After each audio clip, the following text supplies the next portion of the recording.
Welcome to Real Talk Savannah. I'm so excited about this podcast. I am wearing green because we are talking about St. Patrick's Day. So St. Patrick's Day started, it was 1864, and it was the potato famine brought more people here. And to be honest with you, I don't know. But all I know is if you're moving here, we have we're in the top 3 of the largest St. Patrick's Day celebrations in the country. I know Boston is one of them. And it is huge here. It is insanity.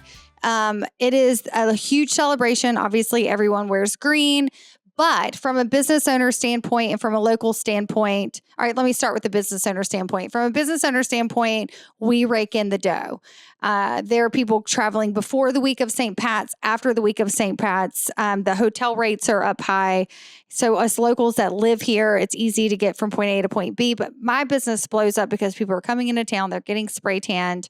The bartenders rake it in, but please treat your bartenders kindly. I bartended it for 12 years. It is exhausting because they try to staff up, but you obviously need someone who understands the bar behind, who understands how to work in that environment and where everything is. So the full-timers and the regulars that work at these bar and restaurants are pulling crazy long shifts. I used to pull like 16-hour shifts. So, and they're dealing with, and this is a time where people come into Savannah and they're guzzling booze. So have your order ready when you go to a restaurant or bar, know what the heck you want and order it and tip well because these people are exhausted. They've been dealing with very intoxicated people. It's just keep that in mind. If you were exhausted and you've dealt with person after person, that you get someone and there's a line behind you and you're sitting there like, what's your favorite shot? No, fail. Know what you like to drink and order it. The town is full. There are lines everywhere.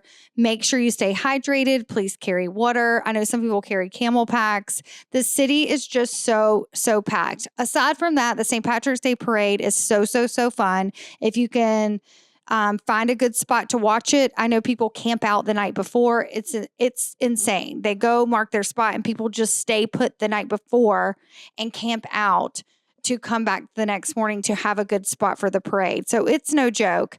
River Street is a lot of fun. They do bracelets on River Street now. Just know you're not going to have any parking. I would highly recommend parking outside of the city and walking in. Hopefully the weather will be nice, parking out past Forsyth. That way you can come through, see the green fountain. If you're traveling here or you're traveling from outside of Savannah. But I'm looking forward to it. It's such a good source of revenue for the city. And this year I feel like we, it's 2025, 2020 it was canceled because of COVID. And, 2021, we still kind of had it in 2022, but now I just feel like everyone's kind of back to normal and everything is full on and it's going to be such a good time. Everyone wears green. The fountains are green. There's just a lot of fun. There's more businesses open. There's more like food trucks and little side carts, like hot dog stands and locals all over, just benefiting from all of these people traveling into the city. But you don't forget on the outskirts, everyone kind of crams onto River Street, Bay Street, Congress Street, Broughton Street, and even Liberty Street. But there's some really cool businesses on MLK now. There's a couple of coffee shops. There's a nail salon. I know a lot of people, I know, Envy Nails was always packed out because people were getting their nails painted green and stuff like that. There's a popsicle place if you get hot called, no, not King of Pop. King of Pops is Charleston. There's a popsicle place called Square Pop Savannah, and their story is really cool. But what's cool about Square Pop Savannah is it's huge. It's huge in there, so they can handle a lot of people and. You can get a thing of champagne and put your popsicle in it. So that's really, really awesome. I'm trying to think what else is over there. There's Origin Coffee. What is it? Repeal 33. There's a couple of bar and restaurants that get forgotten about, and it's still looped into the downtown area, which is easily accessible. On the back part of it, a little walking ways is Crystal Beer Parlor, which is an oldie and a goodie. So, and probably less of a wait. Like, it's still going to be busy at these places, but there's a Cuban restaurant, Rancho Alegre, which is right there by the popsicle place, Square Pops. So I would just think of the outskirt places because you're going to, if, once you like walk around, you're like, oh my gosh, I want some real food. I want some real food. I don't want any of this, because a lot of them right in the thick of it have a limited menu because they're pumping out so much because of the crowds. So consider that, when you're looking for a place to eat, if you do want a nice dinner, go to the MLK side. I know one year I ate at the Gray and I couldn't believe I got in. So it's on the outskirts of everything. So yeah, I think the biggest thing to say about St. Patrick's Day, Savannah Real Talk is all about things that go on in Savannah. We wanted to have this kind of air in and around the time. March is right around the corner, around the time of St. Patrick's Day, but it's a staple in Savannah. So if you're thinking about moving here or visiting here, it's a great time to visit here, but no, the hotels are going to cost more. It's going to be hard to park. I remember one year I owned an Airbnb on Congress Street, and I had rented a room out every year. And this older couple had rented the room and had their RV. And they had heard about the celebration and they're going to park their RV and stay and enjoy it. And I'm like, and I read the notes from the Airbnb, thank God, because usually I just like booked it, whatever. I read the notes and I called him. I was like, you can't even park on Congress Street during St. Patrick's Day, like much less an RV. You're going to have to park Uber in. And they're like, well, we need all of our things out of the out of the RV. And I was like, I ended up giving them their money back and booking it last minute again, because there was such a demand, but they had booked it far out.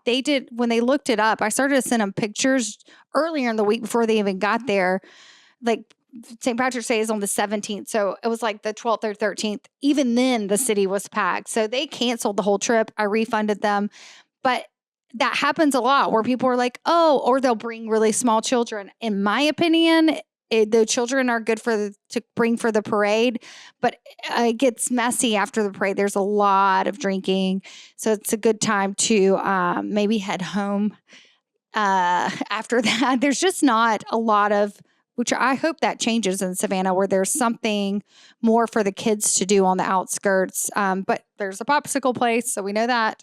So Square Pop Savannah is a really good place, which is on MLK, which is off the beaten path. And also there's some restaurants that are off the beaten path. So if you do bring kids, that's a good spot to head towards once the riffraff starts. And also the interstate's right there. So if you, if you live right outside of Savannah, you can hop back on the interstate, and that'd be a good little pop place to pop by for a popsicle when you're on your way out. But it's a fun celebration. Our spot is right over here by the cathedral, which is a super popular spot. The bagpipes usually play right out in front of there. The bagpipes used to play at Molly McPherson's and Kevin Barry's, which are no longer here, which we will miss. One's a Scottish pub, one was an Irish pub, and they're no longer here. However, we still do have O'Connell's, and then we have Wexford's. And McDonough's. So if you're looking for an Irish pub, Wexford's, O'Connell's. Wexford's is huge. I imagine this is their first year open for St. Pat's, and they are huge. But I just know that they're going to be packed. It's right in Ellis Square. And then O'Connell's is a few blocks from there on Drayton Street, and that is just a bar.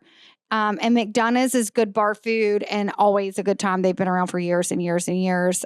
Pinky Masters is a good one, which is off the beaten path. So there's a lot to see here. It's going to be exciting week in Savannah. I'm ready for it. I didn't drink last year for it, so this year it's on. Okay, so some things for the locals or some who aren't making it for St. Patrick's Day that are going to be here the weeks prior. We have St. Practice Day, which is usually the weekend or the week before. It depends on when it's usually the weekend before. And it gives the city kind of like a little taste, but it also allows the locals to celebrate it before the chaos. So the locals can have their own St. Patrick's Day, which we call St. Practice Day. Then there's also the dyeing of the fountains. There's multiple fountains. They do the big fountain in Forsyth Park, but there's multiple fountains in Savannah. So they do the dyeing of the fountains. It's usually the first week of March when they do it, and they'll announce it. So you can even Google when are they making all the fountains green. And that's a lot of fun. Usually people go out after that. So this is a drinking town. It's very much a drinking town in the month of March. There's a lot of other cool things that go on. It's just kind of kicks off spring for the city of Savannah. Pretty much the first week of March. So yeah, look for that. It's going to be so fun. It's going to be so cool. The big fountain looks really cool, but there's some little fountains, like the one by the Civic Center is little. They dye that one green. There's a lot of new businesses open. And people kind of compete. So with how they celebrate St. Patrick's Day. So really just take a walk down the squares, look at all the decor. You can just really see that the city gets, it's almost like our Mardi Gras. So if you've ever been in New Orleans for the Mardi Gras, that's what I explained to people when I had the Airbnb on Congress Street. I would compare it to Bourbon Street. There is no quiet time. You come to this Airbnb and expect for there to be loud noise all night. There's a club that plays loud music right across the street. So the bars are pumping, and the parade, there's just bagpipes everywhere, people everywhere, entertainment obviously everywhere, both paid entertainment and just the people who had a little bit too much beer that day. So we are excited about St. Patrick's Day. So this is one of the things we wanted to talk about this year on Savannah Real Talk. This is just a fun podcast to kind of talk about the fun part of the city. March is a great time to visit here. And if you're a local, the beginning of the month is a little more fun. If you're not into huge crowds, definitely come earlier in the month when it's a little lighter. You can see the green fountains. You can experience the city without all the riffraff. So you can watch some people come in for the parade and leave, but the parade is still chaotic. I've never seen that many chairs on the street for 15 blocks. It's kind of crazy. I remember one year I came in from Tybee the morning of the parade early enough, but everything was still blocked off. I was in PJs walking around. I couldn't get through to get to my house on Drayton, and I was in pajamas. It was quite embarrassing because I know everyone in Savannah, and a lot of the locals poach up in these squares. So I was in pajamas walking from now where the Thompson Hotel is, because the roads were blocked off, trying to get through. And the parade hadn't even started, but they had the parade route blocked off, and the cops were not letting me cross the street. So it's that intense. You got to post up early and stay there, which is also why a lot of people are toast by the end of the parade. So definitely keep that in mind. You don't want to be caught. Not many people would walk through in their PJs. That was just a weird thing that happened to me. One year I accidentally parked on the parade route and my car was towed. I thought it was stolen. 2 weeks later, we found it in the tow yard, and I had to pay a big fat amount because you have to pay every day that's in the tow yard. So that was fun. And before I end this, definitely if you want to prepare for St. Patrick's Day, you're coming in for the parade and you're going to try to go for the long haul. If you're going to try to go to the parade and then, go for some shows, there's always music. Barrel House always has music. Social Club always has music. There's a ton of bars that have tons of bands playing, and there's stages set up in City Market. It's a good time. However, if you are going to try to go for the long haul, definitely make sure you bring your own water. I said earlier, a Camel Pack is a really good idea. There are long lines everywhere, and it is hard to get in. So bring snacks. Bring a little bag of snacks and things to hold you off if you want to last all day. And then going to the bathroom is an issue, and they will arrest you for going in public. Think you can hide behind a bush? No, you can't. People have tried. They go to jail. So some of the hotels are easier to use the bathroom, but it is chaos everywhere. There are lines for the bathroom everywhere. So if you have to go to the bathroom and there's a line, just wait in line. There are porta potties everywhere. I'm not a big porta potty girl. I live downtown, so me and my friends just pop back in to the tower where I live. But if you don't know anyone, I would say some of the hotels are a little more lenient. And then again, off the beaten path, go in, support a local business that may not have may not have a long line because they might not be serving alcohol. They might be serving something different. I know there's like macaroon places and cupcake places. Maybe support a local business, go in, buy something so that you can use their restroom. I know for instance, there's a macaroon, a Coke, cupcake place. There are some boutiques that will share their bathroom. They're not going to let you use your bathroom unless you're a customer. So spend a little something, support a local business if you just want like a chill moment and somewhere to use the bathroom. But keep in mind, like, they're not public restrooms. But I can't imagine that if you spent money in there, they wouldn't let you use the restroom. So be respectful to the locals, but also have a blast.